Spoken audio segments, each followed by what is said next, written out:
Let's move now to a discussion on treatment of dyslipidemia.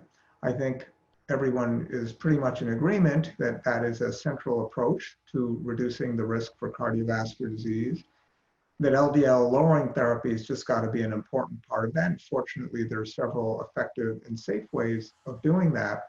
But before diving into details, I'd just like to ask Dr. Navar what some of the ways are to reduce cardiovascular risk more globally, focusing on things like weight, blood pressure, diabetes, and then of course dyslipidemia. I know that in your own practice, you take a very holistic approach to patients. How would you recommend for our audience to help modify risk in this multi-pronged approach? Well, we often talk a lot about therapies, but really the most important thing for everybody to reduce cardiovascular risk is lifestyle.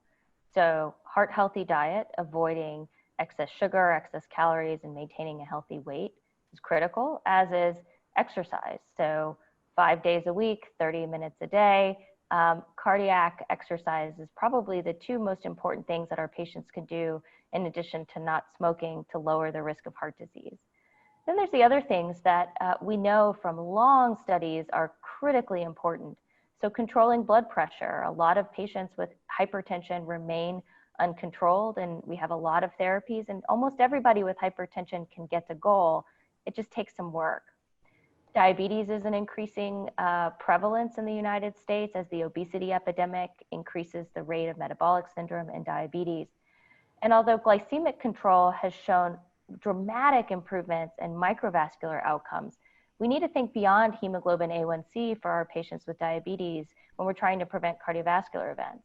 And the ADA guidelines actually recommend that for those with cardiovascular disease, we need to be using medications like GLP-1 receptor agonists and SGLT2 inhibitors, which have independent effects to lower cardiovascular risks beyond their impacts on glycemic control. I know we'll talk about dyslipidemia next, but it's important that we don't forget that there are lots of other ways to lower risk. And then the final piece of this, as you, Dr. Bott, have contributed substantially to this literature, is thinking about preventing thrombotic complications. So be that use of aspirin in high-risk patients for primary prevention, and then selecting the appropriate antiplatelet and in some cases anticoagulant therapy for patients with established cardiovascular disease can also help lower the thrombotic complications of the atherosclerotic disease that patients have.